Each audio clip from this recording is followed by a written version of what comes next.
All right, man. So we get into it, and bruh, I'm so disappointed in the Suns, man. Like, oh my God, Banks, you called the Suns when going this far and it didn't work. What do you have to say? And a lot of people are gonna be like, I told you, Luka did it. And I'm like, dog, nice. No, come on now. Stop it. What are you talking about? Stop it. Relax. Nobody could actually have foreseen this. Nobody. I don't care if you had the Mavs winning in 7.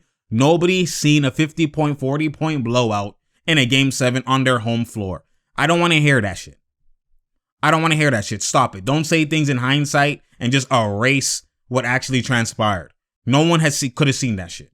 Now, if you look, them struggling in game 6s and game 7 and just CP3 struggling from game 2 going forward, I kind of was like, something's going on, because we know closeout Chris. We know when it's time. You see how we'll just run the PNR and just abuse. We see them go 14 for 14 versus the Pelicans. Obviously, yes, the Pelicans are a different team. That's not the point. We seen them even last year close out versus the Clippers. We seen him even versus the versus the Bucks have games where he's snapping. And for the most part, yes, he had the Drew Holiday cookied him and whatever, right? But that's a great defender. But he wasn't like couldn't move. If he wanted to get a bucket, he'll get a bucket. Now you're going to hear a lot of people say, oh, Chris Paul's a playmaker. This is why.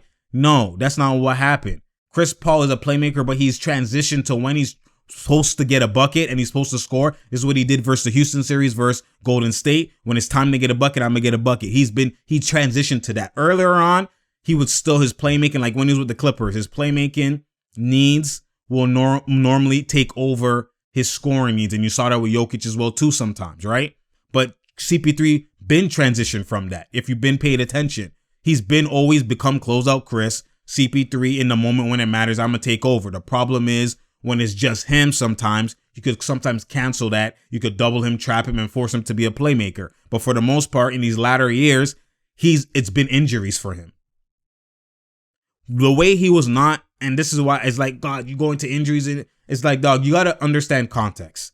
CP3 not trying to the death does not happen. When that happens, he's normally ailing. And if you look at it, just this reminded me of, this is why I was like, I'm like, yo, what's CP3 doing? He won't even like attack. He won't even he just passing the ball like without a double. And that reminded me of when he faced the Lakers last year in the first round when he had an injured shoulder and he was still playing, but he couldn't do nothing. He literally was just out there. And he would just pass the ball, didn't even try. And that's what it reminded me of. He literally would just pass it, didn't even try, take once in a blue moon shot. Like, I was like, what's going on with this guy? His form looked like when he shot it, it was more grounded. But for the most part, his form looked good. So I'm like, it's not his arms. It's not a finger thing. It doesn't look like an elbow thing. It doesn't look like a shoulder thing. And I'm like, in my mind, I'm like, it has to be like a lower body thing. Maybe an ankle. Like, I don't know what's going on because he didn't there was no burst. There was no explosiveness, no trying and people were thinking maybe he's just older or whatever. But you know him. When you have injuries so much that's happening, you're like, I'm not going to use injuries as an excuse again. Like, I'm tired of this injury shit. I'm tired of it. So his hamstring, obviously, that's why he's denying it for the most part. But his hamstring, clearly, you could tell that it was some type of injury, like James Harden with the Nets. It's some type of leg injury, and I'm not gonna say that's the main reason when it is. It literally is, but for the most part, with him ailing, this team was a well-oiled machine. D-Book now we go to D-Book. I understand D-Book was getting trapped. And this is where I'm different than most people. He was getting trapped and getting doubled, but he was only getting trapped and getting doubled for the most part off of the screen. Remove the screen, D-Book. Yes, you want 8 in, and that's your system. That's your sets that y'all run, is where D-Book is getting screen actions, mans are in the drop, and then you kill through these actions because you have to make 8 and you have to make McGee. You have to make them useful. You don't just keep them on the block. But if they're trapping you in this game 7 and you're down 15, you're down 10, and you see that you're not scoring, remove him. I'm going ISO. I might go psycho. That's the Kobe camp. This is what I say. The same thing I apply to Steph Curry. And I rate D-Book. I rate Steph Curry. I rate these guys, but I'm not biased. Real recognize real. I only say when you're getting double without no screen, period, it's hard. It's really hard to avoid that. And that's why Kobe and MJ are different, because for them, it didn't matter. For them, it didn't matter. That's a different type of mental aspect. That's why they're here. You know what I'm saying? But in this newer era with the skill around you where guys could shoot, you know what I mean? You know, it's like, why am I really going to take this triple team shot when that guy's wide open and these are 3-point shooters? There's more skill around. Back then, you see, there at least now there's 3-and-D guys. Back then, they were just D guys, defense. Tony Allen's, there's so many guys that just play defense. They didn't even have no shot, period. So, am I going to pass to that guy who literally can't shoot anyways? What am I going to, there's no point. So that's even out your mind. I'm not passing. They're doubling off that. I'm not passing. I'm going to pass to a guy, a big man, a power forward who's just a bruiser who has no shot. I'm not passing. I'm going to shoot this. Now it's different. That's part of the reason, a lot of the reason why you see mans don't shoot through triple double teams. If they shoot a double team, the double team came while they were about to shoot it. Right? So for the most part, like D Book and Steph, this is what I be, and people will be don't understand. And when I be saying like, dog, you're reacting to them getting trapped. But if you look at them getting trapped, it's from the screen. They could literally cancel the screen and go ice on their primary defender, and there will be no double. There will be no double. Other guys, because they don't pull off the screen, like Luka, Giannis, all these guys, if they get a screen, it's going to be to switch, and you don't double. You just switch it, and you let them ISO. But guys who can pull in these gaps, pull off the screen, you trap them because they're so skilled. So if you're getting trapped because you're so skilled, like Dame, whatever, I'd be saying, yo, just remove the screen. And that's what Kyrie did in the finals. You've seen him do that in the finals, you know what I mean, with Golden or versus Golden State. Just remove the screen. Wave it off. Go to work one-on-one. Kill your primary matchup. And that's where I'm disappointed in D-Book doing that, because I didn't expect D-Book to literally just continuously run the same actions regardless of the results. Especially because D-Book has a one-on-one bag, has a post-up bag. He could have just went to the post. And man just hit him in the post, do turnaround phase. Like, there's so many, he's unlimited ability and skill and arsenal. But what happens, this is sometimes where I get mad at coaching, and this era, a lot of the times they don't just like, coach, shut up, yo, move, and just do their own thing. And that's what I get frustrated with that. They just run because it's more so like an analytic, okay, regress to the mean, chess match, all these type of things that happens now in this NBA, that you don't just see players just be like, forget that play, fam. What are you doing? Give me the rock here. You don't just see players just like taking over. They take over within the flow. And that's obviously a skill. That's obviously what you want, because now it's like, it's hard. It's not like the same thing every time. But when it's not working, you have to read and react. And that's what I always try to highlight. Read and react. And I'm very disappointed in that kind of performance. That's probably one of the worst Game 7 performances I've actually seen in my lifetime. Given the context that, like, you're not even on the road. Like, Kobe did his passing shit in Game 7, but he was a lower seed. Him being even up 3-1 was like miraculous, because it was the second seed Suns, you know what I mean? He was a 7th seed Lakers with, you know, no all-star beside him, just him. Like, you know what I mean? Like, him getting those game winners going up 3-1 was like, it was an achievement in itself, because most mans would have been swept. So, and then in Game 7, it's like he had 51 in Game 6 loss. So now Game 7, he's like, yo, y'all wanted me to pass here? I'm a pass, fam. And you'll see why I was shooting, and even with double teams. You'll see why. That was a statement more so. And even then, it was on the road. So if a man struggles on the road in a Game 7 and it's your bad performance, okay, yeah. But at home, as the favorable team, as a higher seed at home, that context makes it alone. And then blown out by 50 on your home court. 46 was the highest, basically 50. Having only 11 points, 10 points, Chris Paul, 11, who, well, I don't even know. I'm not even reading the stats, yo. What is that? And you're trying to, that is the worst. I haven't seen that. Maybe, you know what I mean? Maybe throwback time. I don't know. If I had to, I have to recall. But from what I've seen, I don't recall anything like this. That was shock. I was shocked by that. I was flabbergasted. No matter how Luka went off. Luka going off first obviously made the team feel like we here. But again, like I told people, oh my God, see, Luka, you're saying Luka's not elite? I was never saying Luka's not elite. I'm saying he's elite. But can he be elite while other mans are being elite too on his team? People are going, oh, he needs help. He needs this. And I said he doesn't need help. He has the help there. It looks like he needs help because of how they're played, the design that they're forced to. They're being spot-up shooters. Luka's running the same PNR every single time. It's Luka, Luka, Luka, Luka, Luka. You're going to give Jalen and Spencer just catch and shoot shots when they literally, Dinwiddie was an all-star basically. It was almost an all-star before. He has the ability to run a PNR too, yo. You spot up sometimes. Let the man kill. Jalen Brunson, you've seen his ability. You've seen when Luka was out what they was doing. Let these mans kill. You could have a big three in yourself, in your own situation. Let these mans kill. It's how they're being used. And that's what I was saying. If Luka can't kill while these other guys kill, or can't let these guys kill while he's killing, are you really as elite in terms of the comparison as other mans who are literally killing and they let other mans killing as well too? Two mans are having 40s. You've seen LeBron and Kyrie, two mans having 40, Shaq and Kobe, the list goes on. KD, Steph, like the list goes on. Can you let this guy kill while I kill? And that's where you become the best version of your team. When you just have one guy killing designed, you're not going to be the best version of the team. This is what I was saying about LeBron. It's literally very similar to LeBron when he had the Jordan Clarksons, the Rodney Hoods.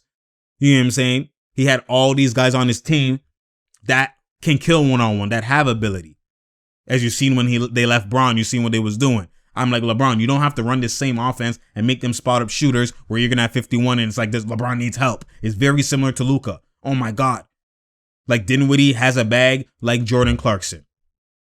I think even Jordan Clarkson's bag is better, but Dinwiddie has a bag. Jalen Brunson can kill. Rodney Hood has a bag. Like this very similar scenario. You know what I'm saying? They had George Hill. They had so many plethora of guys that can get a bucket one-on-one. That's why they were amped when they did that trade with the Dwayne Wade and all these guys and the IT. But what happened was that it's the same thing with the Luka LeBron. They ran the same PNR offense, pick the switch. I just bully, I just kill, I just ISO. Obviously, Luka's a skilled version of that ISO, but it's still the same small forward, run the one PG, and I'm going to ISO and I'm going to kill and I'm going to dictate everything. Y'all just catch and shoot when I throw it to you. That's not the recipe for success. You're going to kill, obviously. Look how many you have the ball every play. If you don't have 30 from having the ball every play, you're a waste man. You like if you're elite and you have the ball every single play, you should have 30. You should. Efficient versus not, that's a different conversation, but even not, you should have 30, yo. So when you look at it, that's why I'm like, this offense is designed for Luka to be elite. And he's already elite, so he's going to be elite.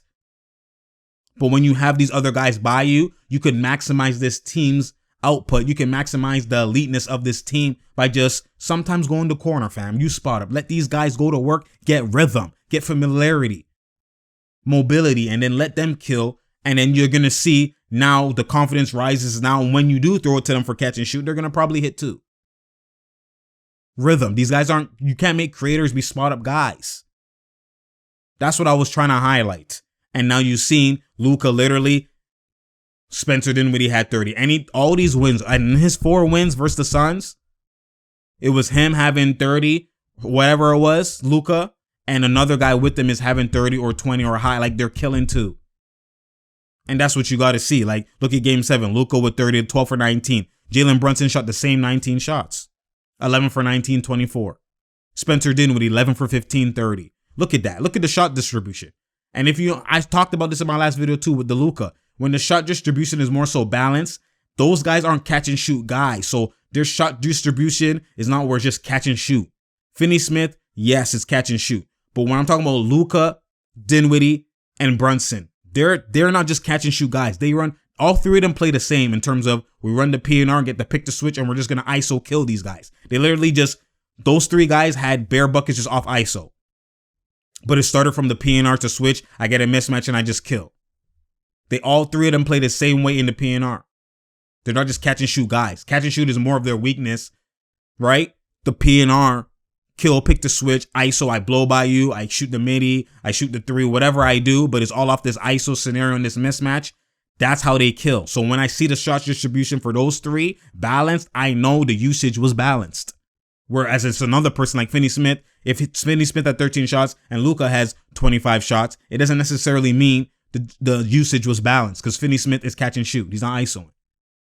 So it still came off of Luka, and it's still the same offense that was running. So this is where like context, the trained eye, balance, like just reading and reacting, understanding situations, understanding things. You know that J Kidd is elite. He literally knew this after game 1 and 2. And this is what I was saying after game 1 and 2. If they continue doing this, Luka PNR every single time, Luka will have 40, and he'll have all these high stats closer to MJ, whatever, all these playoff shit that you see, which is elite. Obviously, even though it's the same offense for him and is designed for him, it's still elite regardless, because other guys that had the design won't do what he's doing. So it's still elite. There's not a knock from him. But are you really elite if you're not able to maximize? I'm talking about in the differentiation of the elites. Are you really the highest version of the elite in that level if you're not maximizing your team and you're literally a reason why the team's not being maximized? That's what I focus on. That's what I focus on in terms of comparing you to another elite. And that's what I try to highlight to people, and people think that I'm capping or this and that or whatever the case is. But, you know, it's the trained eye. That's why I say you have to have the trained eye to understand these things and see these things. Sometimes I'm speaking a different language than a lot of you mans. You know what I'm saying? I'm speaking a different language y'all don't even understand. Because I can already just know when I say this thing and you don't rebuttal what I'm saying with the context of what I'm saying. You literally just ignore what I say, and but at the end of the day, there's no excuse. I'm like, how can you just say that after I just exposed to you and showed you the difference between the two? That the guy that you're saying is killing no matter what, like Giannis, and then the guy like KD who's getting triple teamed on the perimeter and can't even get that opportunity to kill. Now you're going to say, it doesn't matter, you have to go to work. Giannis doesn't matter, you didn't have Middleton, you went to work. What are you talking about? You just dismissed the context I applied on why it's different. Now explain to me now, go further. Now rebuttal my rebuttal. You can't do that. So that's just, now the conversation is done, fam. The conversation is done. I'm speaking a different language. It's like, you know what I mean? You understand the English, but when I'm speaking a different language, you don't even know how to respond. You just say, I don't hear you. And you just keep saying what you're saying. That's when you know if you're really talking with an IQ hooper or you're just talking with a casual. That's where you know. Anyways, my fault. But for the most part, like I'm saying, Luka and especially J Kidd, you give credit, hats off to him, because you could see there was a point of emphasis on, like, Luka would literally come up and sometimes like just give it to Dinwiddie, and he'll go spot up. His spot up, he's not getting catch and shoot shots because, again, the offense is not designed for motion and flow. It's designed for whoever has the ball out of those three to run the pick to switch and get an ISO. So you could spot up and you don't have to move. But this guy's going to have an island and he's going to cook.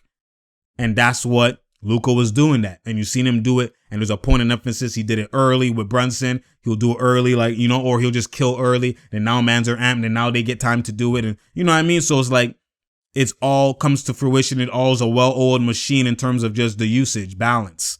So when you look at it, now you could see why, okay, this could be their year where they upset the Warriors. But the difference is in all two series, they had situations where they killed Ayton, killed the bigs. They killed mismatches. Chris Paul as well, too. They killed him.